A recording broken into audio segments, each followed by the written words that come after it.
Satu pesan penting untuk semuanya, jangan lupa berdoa sebelum belajar. Selamat belajar. Nomor 1, perbedaan antara konseling dan wawancara terletak pada maksud dan tujuannya. Tujuan konseling adalah A. Membantu siswa agar dapat memecahkan masalah pribadinya. B. Membantu siswa agar dapat melakukan penyesuaian diri dengan lingkungannya. C. Membantu siswa agar dapat mengatasi kesulitan belajar. D. Membantu siswa agar memperoleh informasi tertentu. Jawabannya benar Bapak Ibu bagian C. Membantu siswa agar dapat mengatasi kesulitan belajarnya. Nomor 2, individu memandang apa yang diharapkan oleh keluarga, kelompok, masyarakat, dan bangsa, serta setia mendukung aturan sosial, bukan hanya untuk ketenangan tetapi disadari sebagai suatu yang berharga. Pernyataan tersebut merupakan tahapan perkembangan moral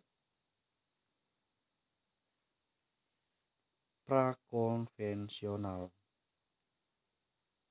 B. Konvensional. C. Pasca konvensional. D. Interkonvensional. Jawabannya benar Bapak Ibu bagian C. Pasca konvensional. Nomor 3,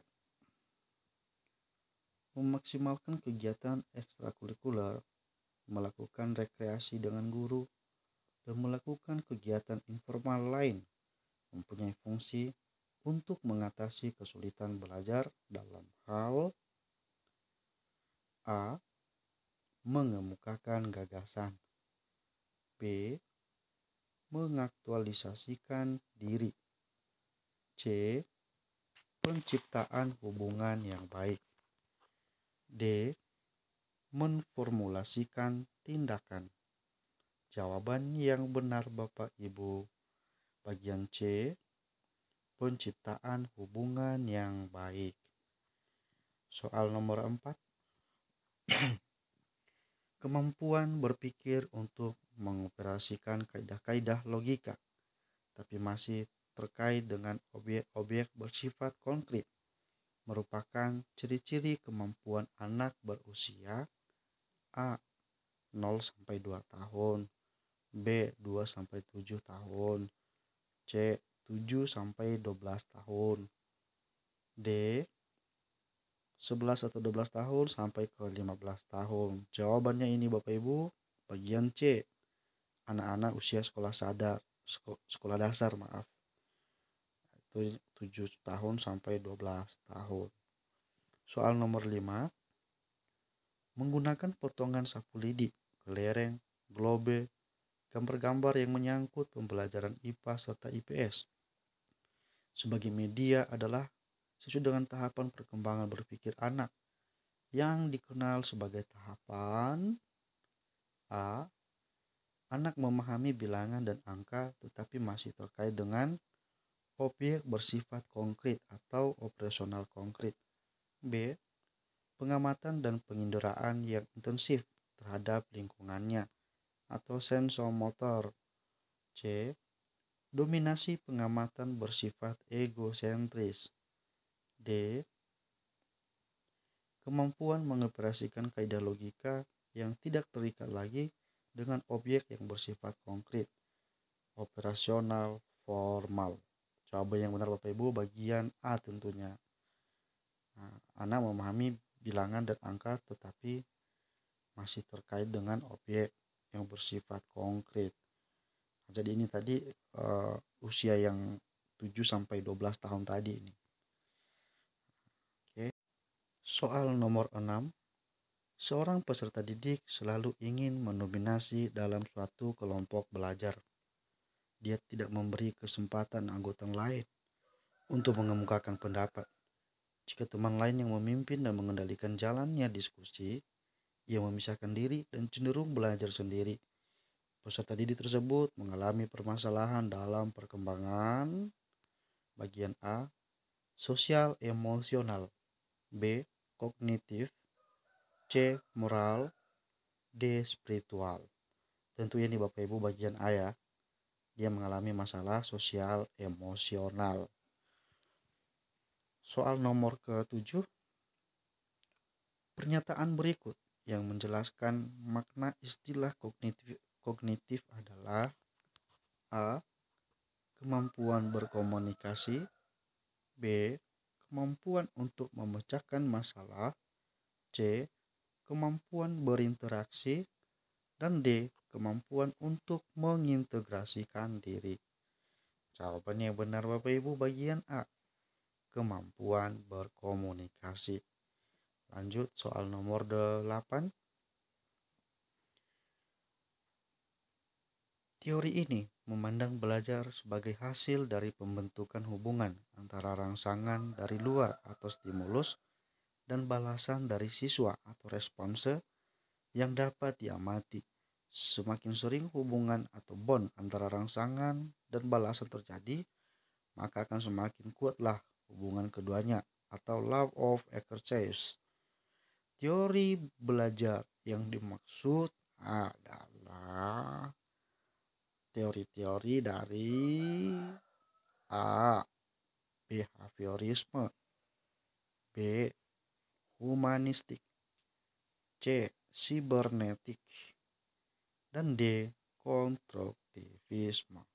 Jawaban yang tepatnya Bapak Ibu tentu bagian A. Ini teori-teorinya behaviorisme. Soal nomor 9. Silabus dan RPP sama-sama sebagai rencana proses pembelajaran. Perbedaannya adalah sebagai berikut. Bagian A. Silabus berisi kompetensi dasar sedangkan RPP mengarahkan kegiatan belajar untuk mencapai kompetensi dasar. Bagian B. Silabus bersumber dari standar isi dan standar lulusan, sedangkan RPP bersumber dari standar kompetensi lulusan. C. RPP dibuat oleh setiap guru, sedangkan silabus dibuat oleh tim guru. Dan D. RPP dan silabus keduanya disusun oleh setiap satuan pendidikan. Jawaban yang benar tentu bagian A Bapak Ibu. Silabus berisi kompetensi dasar, sedangkan RPP mengarahkan kegiatan belajar untuk mencapai kompetensi dasar. Hampir-hampir terjebak kita di soal-soal seperti ini ya. Oke, soal nomor 10.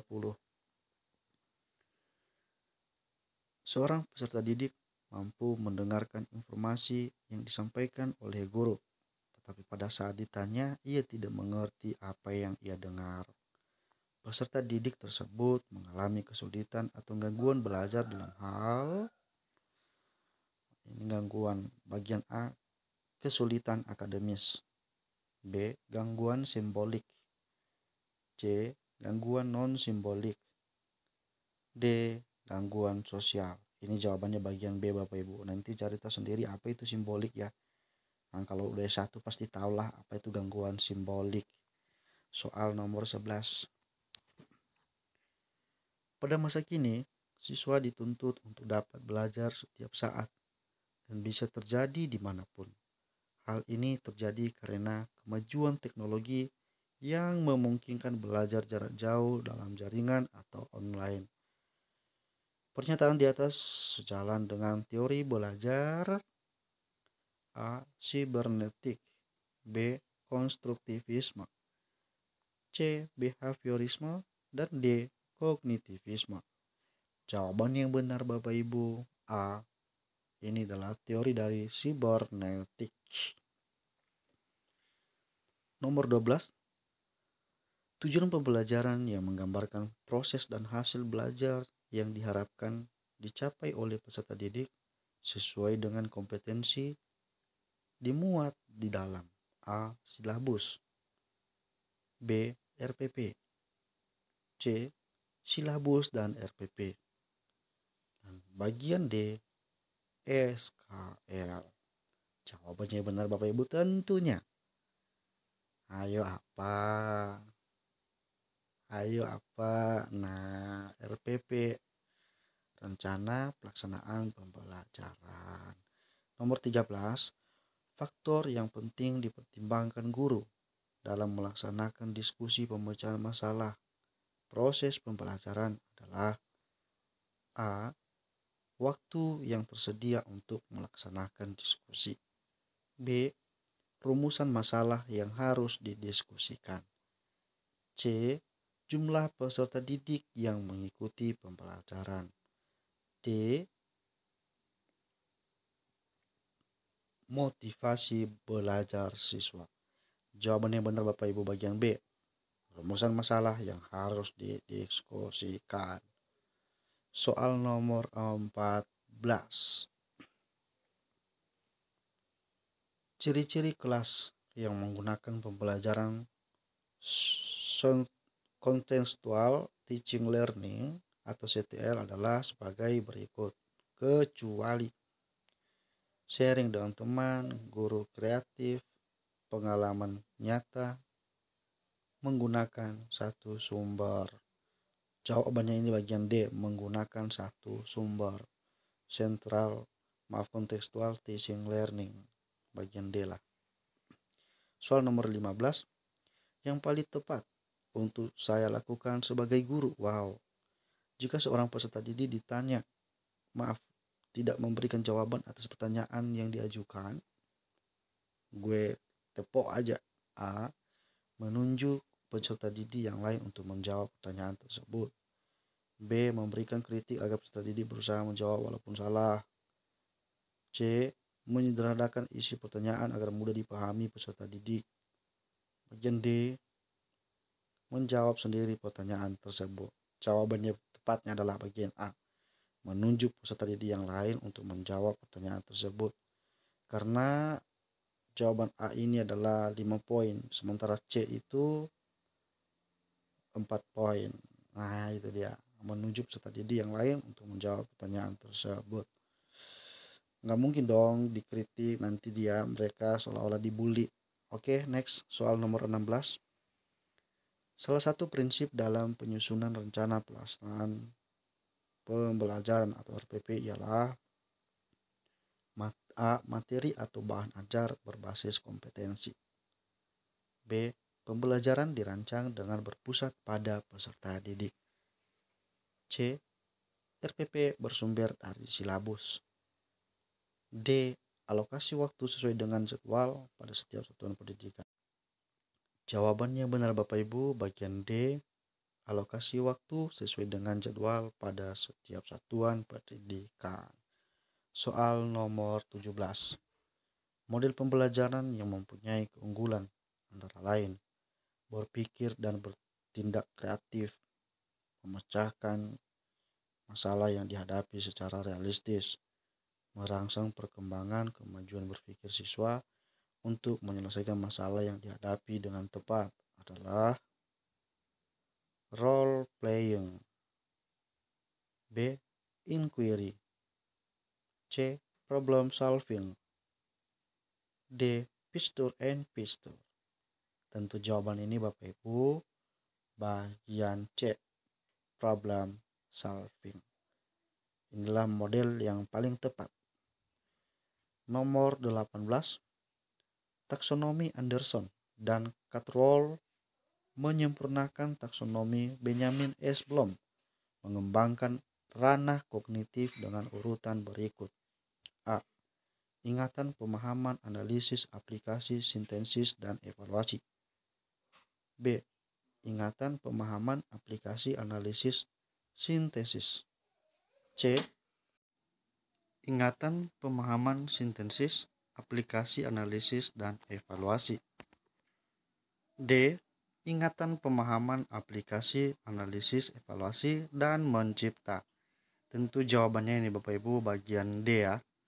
Ingatan, pemahaman, aplikasi, analisis, evaluasi, dan mencipta. Ini adalah perbaikan-perbaikan teori dari taksonomi Anderson dan Cartwright. Nomor 19. Berikut yang bukan termasuk karakteristik siswa abad 21 adalah A. Keterampilan belajar dan inovatif. B. berpikir kritis. C. Keahlian literasi digital. Dan D. Kemampuan berinteraksi. Tentu ini adalah bagian D yang bukan termasuk karakteristik kemampuan berinteraksi. Nomor 20. Berikut merupakan pergeseran atau penyesuaian peran guru dalam memfasilitasi pembelajaran abad 21, kecuali A. Memiliki kebiasaan melakukan refleksi atau reflektif praktiksional. B. Mengembangkan kemampuan belajar mandiri secara berkelanjutan. C. Mengubah paradigma dari professional teaching menjadi professional learning. D. Mengutamakan penilaian hasil belajar atau assessment for learning. Jawaban yang tepatnya Bapak Ibu bagian D. Mengutamakan penilaian hasil belajar atau assessment for learning. Next number nomor 21. Belajar mandiri berkelanjutan memiliki dimensi psikologis, pedagogis, dan dimensi sosial. Berikut sini secara berturut-turut merupakan indikator adanya ketiga dimensi tersebut dalam belajar mandiri adalah A. Memiliki kebebasan belajar, menghargai forum ilmiah, dan tergantung kepada fasilitator. B. Mengisolasi diri secara fisik, melanjutkan sekolah, dan menentukan tujuan belajar sendiri. C. Memiliki kebebasan dalam belajar, aktif mengikuti diskusi ilmiah, dan menilai kemajuan belajarnya sendiri. D. Belajar berdasarkan tujuan yang ditetapkan, mengikuti kegiatan pembelajaran, dan meminta umpan balik dari fasilitator. Jawaban yang benar Bapak Ibu bagian C. Memiliki kebebasan dalam belajar, aktif mengikuti diskusi ilmiah, dan menilai kemajuan belajarnya sendiri. Inilah belajar mandiri berkelanjutan yang dimiliki secara berturut-turut. Oke, ini terkait dengan abad 12. Nomor 22. Seorang guru dapat mendefinisikan istilah dan pertimbangan definisi dalam 3 dimensi serta mengidentifikasi asumsi. Hal tersebut tergolong kemampuan berpikir kritis dalam hal A. Membangun keterampilan dasar. Bagian B. Menyimpulkan. C. Memberikan penjelasan secara sederhana. D. Memberikan penjelasan lanjut. Jawaban yang benar bagian C. Memberikan penjelasan secara sederhana. 23. Salah satu tujuan dari rancangan pembelajaran di abad 21 yang diharapkan dapat disusun oleh seorang guru adalah A. Mengembangkan potensi siswa melalui pemanfaatan teknologi berbasis komputer dan media online. B. Optimalisasi media berbasis online. C. Mengembangkan kreativitas dan inovasi siswa. D. Mencapai hasil pembelajaran yang optimal. Jawaban yang tepat Bapak Ibu tentunya adalah tujuan dan rancangan pembelajaran di abad 21 mengembangkan kreativitas dan inovasi siswa. C. Nomor 24. Karakteristik siswa abad 21 harus memiliki keterampilan 4C, yaitu A. Communication, creativity, creation, and critical thinking. Bagian B. Communication, collection, critical thinking, and creativity. Bagian C. collaboration, communication, creation, and critical thinking. D. Communication, collaboration, critical thinking, and problem solving, creativity, and innovation. Jawaban yang tepat Bapak Ibu bagian C, kolaborasi, komunikasi, kreasi, dan berpikir kritis. Itu jawaban yang tepatnya, bagian C. Nomor 25. Alasan utama mengapa pembelajaran abad 21 sebaiknya lebih berorientasi kepada pengembangan keterampilan belajar daripada mengajarkan pengetahuan adalah A. Pengetahuan faktual sudah usang dan tidak relevan dengan era abad 21. Bagian B. Perkembangan teknologi memungkinkan seluruh pengetahuan dipelajari. C. Tuntutan sumber daya manusia masa depan yang memiliki kemampuan belajar mandiri. D. Abad 21 adalah era disrupsi di mana peran guru akan segera hilang. Jadi jawabannya Bapak Ibu bukan D ya, tapi C. Tuntutan sumber daya manusia masa depan yang memiliki kemampuan belajar mandiri. Soal 26.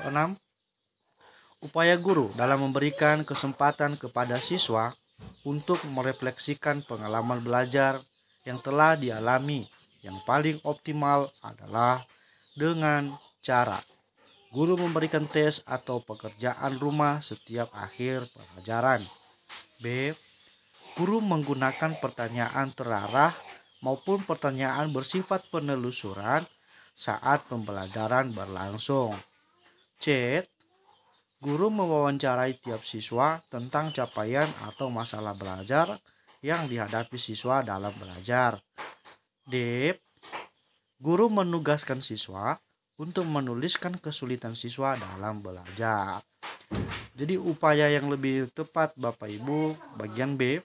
Guru menggunakan pertanyaan terarah maupun pertanyaan bersifat penelusuran saat pembelajaran berlangsung. Sekarang soal nomor 27. Pertanyaan yang tepat tentang rencana pelaksanaan pembelajaran adalah RPP merupakan rencana kegiatan pembelajaran tatap muka untuk satu pertemuan atau lebih. B. RPP dikembangkan dari silabus untuk mengarahkan kegiatan pembelajaran peserta didik dalam upaya mencapai kompetensi dasar. C. Penyusunan RPP dilakukan oleh setiap pendidik pada satuan pendidikan setiap pergantian kurikulum. D. Pernyataan A dan B benar. Jawabannya benar Bapak Ibu bagian B. RPP dikembangkan dari silabus untuk mengarahkan kegiatan pembelajaran peserta didik dalam upaya mencapai kompetensi dasar. Tentunya ini mudah Bapak Ibu ya. Soal nomor 28 berikut ini merupakan keterampilan global guru abad 21. Kecuali ahli menyusun perangkat pembelajaran, keterampilan berpikir kritis, dan kemampuan menyelesaikan masalah. C. Komunikasi dan kolaborasi, literasi media informasi, komunikasi, dan teknologi. D. Kreativitas dan inovasi. Jawaban yang tepat Bapak Ibu kecuali bagian A, ahli menyusun perangkat pembelajaran. Barangkali demikian saja soal-soal yang bisa saya bagikan kepada Bapak Ibu, dan ini murni real bocoran dari bimbel yang memang dari Kemenak. Terus belajar mengembangkan diri sebagai guru demi masa depan dan harapan negeri kita yang tercinta ini. Semoga cita-cita Bapak Ibu semua yang belajar di sini tercapai dan lolos P3K. Amin.